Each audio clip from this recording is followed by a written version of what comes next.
Atlantic মহাসাগরের ঠিক মাঝখানের দেশ আইসল্যান্ড। একদিকে উত্তর আমেরিকা, অন্যদিকে ইউরোপ।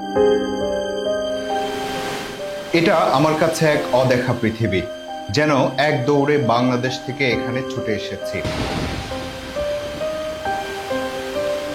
কিন্তু এই ঝর্ণার উচ্ছলতায় হাসির উচ্ছ্বাস ছড়ানো কে এই নারী? আমার নাম সুমাইরা।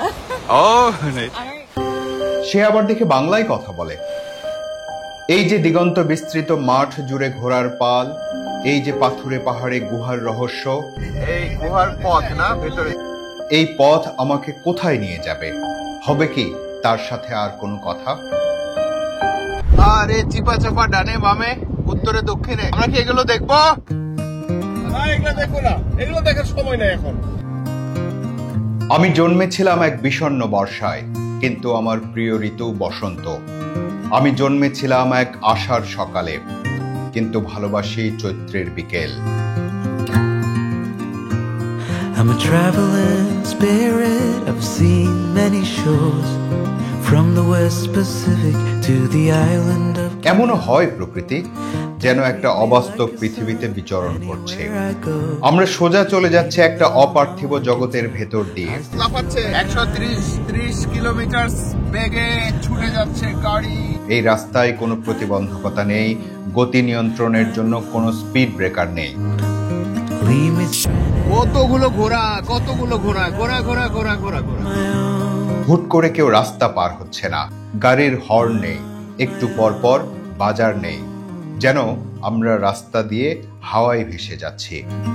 ভাবছেন হয়তো বাংলাদেশকে খুব মিস করছি, হতে পারে।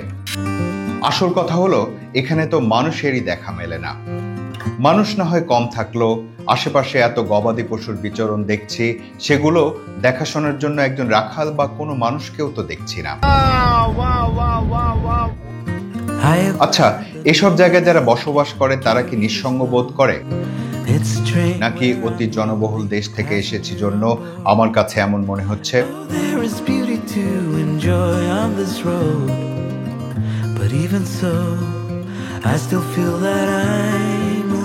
এ বাবু, বামে তো আরেকটা ঝর্ণা পাওয়া গেছে। একটা, দুইটা, তিনটা। প্রায় 1000 বছর আগের কথা। আইসল্যান্ডের এক ভয়ঙ্কর ভাইকিং মৃত্যুর আগে তার বিপুল ধন সম্পদ লুকিয়ে রেখে যান এক জলপ্রপাতে। ও মাই গড, সামনে প্রাগৈতিহাসিক যুগের মতো দৃশ্য। অনেকেই বলেন সেই ধন এখনো আছে সেই অপরূপ ঝর্ণার পেছনে। ঝর্ণাটির নাম স্কোগাফস। আজ আমরা যাচ্ছি সেই রহস্যময় স্থানে, যেখানে প্রকৃতি আর পৌরাণিক গল্প একসাথে মিশে গেছে। দেখি সেই ভাইকিং এর রেখে যাওয়া ধন সম্পদের দেখা পাই কিনা। যদি পাই তাহলে আপনাদেরকেও কিছু অংশ দেব। সব লাভ হয়, এগুলো কিন্তু সব লাভ হয়। ওই যে বামে একটা দেখছি, ওটা এখানে আছে আর একটা। এসব পাথুরে পাহাড়ের ঢালে অনেক প্রাচীন গুহা আছে, সেগুলোর ব্যবহারও আছে এখনো। প্রচন্ড শীত থেকে গবাদি পশুকে রক্ষা করতে নাকি সেখানেও রাখা হয়। ও, এই গুহার পথ না ভেতরে যাওয়ার। এটা একটা আশ্চর্য দেশ। চোখের সামনে দেখছি সবকিছু, তবু নিজের চোখকেই যেন বিশ্বাস হয় না। আমরা এখানে কিছুক্ষণ থাকবো, আমার মনে হয় যে সানসেটটা এখানে থাকলে ভালো দেখা যাবে। আমরা কি গন্তব্যের কাছাকাছি চলে এসেছি? পরের গন্তব্যের কাছাকাছি।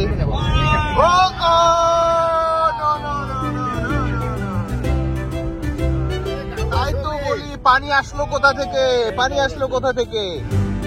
দেখুন, পাহাড়ের চূড়ায় শত শত বছর ধরে জমে থাকা বরফ হিমবাহ হয়ে গেছে। শাইন ভাই হেগে যাবে। সেই বরফ গলে গলেই নদী হয়েছে জলপ্রপাত। ঘাওড়া বানায় না এটারে, আবার সবকিছুতে আপনার ঘাওড়া বানায় ফেলতে।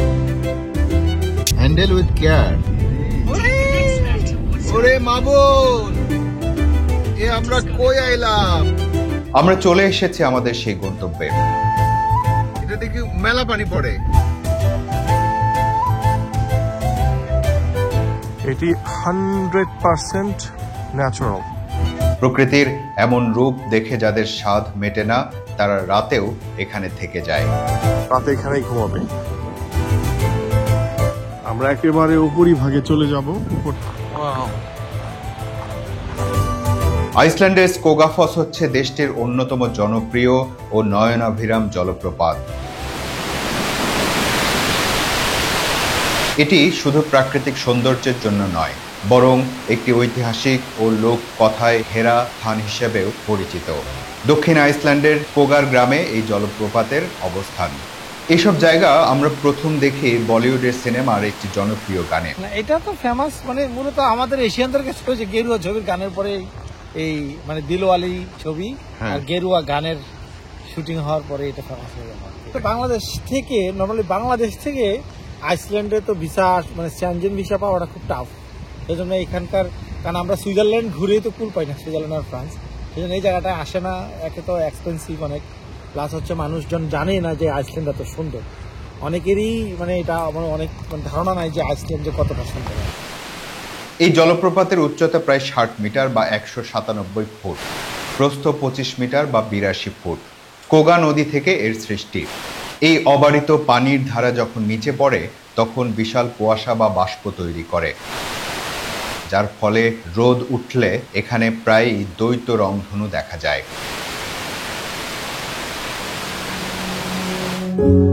আমি মঞ্জুরুল করিম, আমি ভ্রমণ করি জানতে, আমি ভ্রমণ করি মনের ক্ষুধা মেটাতে। শুধু তাকাই না, আমি গভীরভাবে দেখার চেষ্টা করি।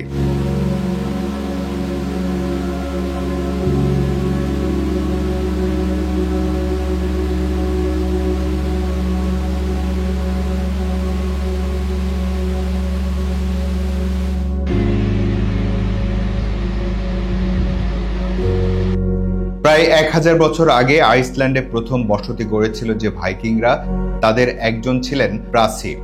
তিনি ছিলেন একজন ধনী মানুষ এবং বলা হয় যে তিনি মৃত্যুর আগে তার সম্পদ একটি বাক্সে ভরে কোগাফসের পেছনে লুকিয়ে রেখেছিলেন।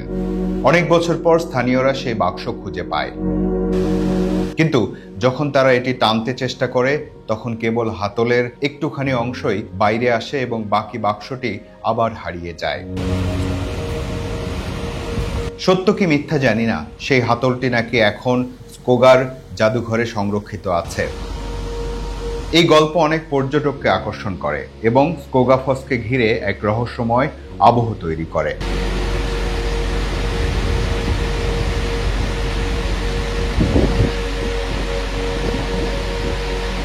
দেখছেন কেমন লাগছে বলুন তো? স্কোগা নদী থেকে সৃষ্ট এই জলপ্রপাতে বরফ গলা পানির ধারা নেমে আসছে অবিরত। এর নিজস্ব একটা সুর আছে, তাল আছে, লয় আছে, মোহিত করে। স্নিগ্ধ আলো, পানির ধারা, সৌন্দর্য আর রহস্যের মিলন মেলা, যেন প্রকৃতির নিজস্ব জাদু। পুরো আইসল্যান্ডকে চক্রাকারে আবর্তিত যে রিং রোড, সেটা ধরে চলতে গেলেই এই স্কোগাফস আপনাকে হাতছানি দিয়ে রাখবে। কে এমন আছে যে প্রকৃতির এই জাদুকরী আহ্বান এড়িয়ে যেতে পারে? এবার চলুন আমরা এই আশ্চর্য প্রাকৃতিক নিদর্শনের উপরের অংশে উঠে যাই। অনেক উঁচুতে উঠতে হবে। আমরা এখন স্কোগা ফলসের উপরের অংশে উঠে যাচ্ছি। হয়তো উপর থেকে ফলসটা দেখতে আরো অন্যরকম লাগবে এবং আশপাশের চারিদিকটাও চমৎকারভাবে দেখা যাবে। কত সিঁড়ি উঠতে হবে? 1000 খানেক। আমরা কতটুকু উঠলাম? 100। এই জায়গা থেকে আশপাশটা দেখুন, একটু খেয়াল করে দেখুন যে এখানে পুরো যে সবুজ জমিন দেখা যাচ্ছে সেটা আসলে ঘাসের চাষ করে। এখানে আইসল্যান্ডের লোকজন গবাদি পশু পালে হচ্ছে 3 ধরনের গবাদি পশু আমরা দেখেছি। একটা হচ্ছে ঘোড়া, মূলত আইসল্যান্ডের ঘোড়াগুলো অন্যরকম। তারপর গরু অল্প কিছু দেখেছি এবং ওই যে ছোট ছোট দেখতে পাচ্ছেন ভেড়া চাষ করে। তাদের খাওয়ার জন্য এই চারণভূমি বা ঘাস চাষ করে তারা। অবশেষে সম্ভবত এটাই সর্বশেষ স্থান।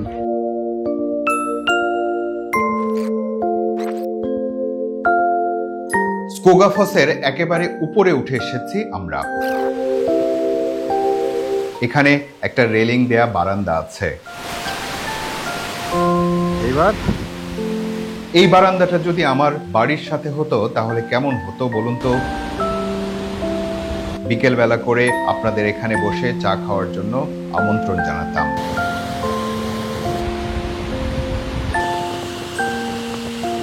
পাথুরে নদী জলে পাহাড়ি মেয়ে নামে, ভেজা তার তনু মন ধরা দেয় না, কি স্বপন এঁকে দিল বলা যায় না।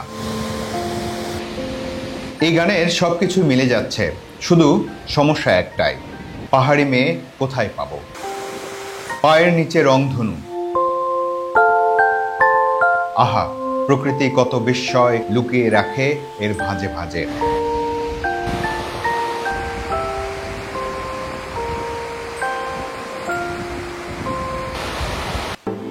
উপরে উঠে আসার পর দেখা যায় হিমবাহ গলে এই স্কোগা নদীটা কিভাবে ছুটে নেমে আসছে। চাইলে হাঁটতে হাঁটতে উপরের দিকে আরো বহু দূরে যেতে পারেন। সে পথে আরো 20টিরও বেশি ছোট বড় জলপ্রপাত আপনার পথ রাঙিয়ে দেবে। লিটন গেছে সে পথে। ঝর্ণার উৎপত্তি স্থল আরেকটু ওইদিকে, আমরা উৎপত্তি স্থলের অনেকটা কাছে চলে এসেছি। ওয়াও,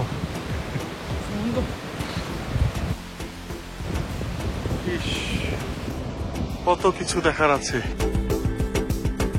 আইসল্যান্ডের ভাষায় এই স্কোগা শব্দের অর্থ জঙ্গল, যদিও আশেপাশে জঙ্গল খুব একটা নেই, কিন্তু জলপ্রপাতটা যেখানে পড়ছে সেখানে পাফিন পাখিদের অবিরত উড়াউড়ি দেখতে পাবেন। আপনি যদি আইসল্যান্ডে এসে প্রথমে এই জায়গাটাতে আসেন তাহলে আপনার বলার মতো অনেকগুলো ভাষা পাবেন, ওয়াও পাবেন, অসাধারণ পাবেন, এক্সেলেন্ট পাবেন। কিন্তু আমরা যেহেতু একের পর এক বিস্ময়কর জায়গা ভ্রমণ করছি, সেহেতু কোনো ভাষা নেই, শুধু এই মিউজিক আছে, ঝর্ণার দুরন্ত ঝর্ণার ছুটে চলার মিউজিক। একই দুরন্ত ঝর্ণার ছুটে চলার সুরের মধ্যে সেই গানের লাইনের শূন্যতা পূরণ করতে কে এলো? এটা কি বাস্তব নাকি কল্পনা? My name is Shumaila. অদ্ভুত একটা প্রশ্ন করি সুমাইলাকে, সে কি বাংলা বলতে পারে? You can speak Bangla? Right. আমার নাম Shumaila. ও, আমার মানে একটু আমেরিকান অ্যাকসেন্ট আছে কিন্তু বলতে পারি। আমার দুই বাপ মা বাংলাদেশ থেকে ওখানে বিয়ে হয়েছে, তারপরে আমেরিকাতে গেছে, আর মানে আমি ওখান থেকে আর এখানে আইসল্যান্ডে আসলাম আমার বন্ধুর সাথে, শুধু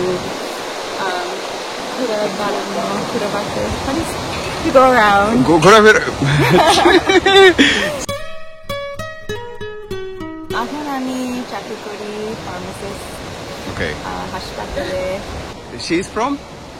She's also American, originally from India. From India. Which part of India you are? From Delhi. জানতে চাই সুমাইলাদের আইসল্যান্ড ভ্রমণ কয়দিনের? কয়দিনের জন্য? 3 দিন weekend. সুমাইলারা কি বাংলাদেশে যায়? Actually, January, inshallah. January? Okay. So, you are most welcome to visit Bangladesh. মানে এখানে এসে তুমি বাংলাদেশি মানুষকে হঠাৎ করে পেয়েছো, এটা তুমি কিভাবে বুঝতে পারলা বা ফিল করলা কিভাবে? Language. কিভাবে? ল্যাঙ্গুয়েজ ছাড়া আমি বুঝতে পারতাম না, কিন্তু যখন আমি শুনলাম তোমার কথা আমি ইমিডিয়েটলি জানছি।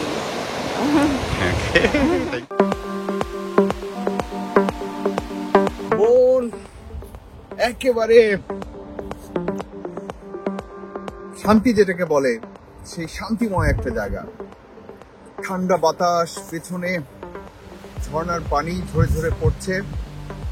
এই আইসল্যান্ডে গত 2 দিনে এত কিছু ঘটলো, এত কিছু নতুন করে দেখলাম। যদি আমি এখানে না আসতাম, যদি এই দেশটা সম্পর্কে একটু স্টাডি করে না জানতাম যে এটার ভূমিরূপ থেকে শুরু করে সবকিছুই অন্যরকম, তাহলে হয়তো এখানে আসার আগ্রহটা আমার তৈরি হতো না। বলছিলাম 2 দিনে প্রত্যেকটি পদক্ষেপে চোখ জুড়ানো এবং মন ভুলানো ঘটনা ঘটেছে। আমরা আরো 3 দিন আছি আইসল্যান্ডে। নিশ্চয়ই আপনারাও এই অ্যাডভেঞ্চারের সাথে থাকবেন এবং আমাদের সাথেই থাকবেন, কারণ আমরা তো জানি না আগামী 3 দিনে আরো কত কিছু দেখবো বা কি কি ঘটনা ঘটতে যাচ্ছে।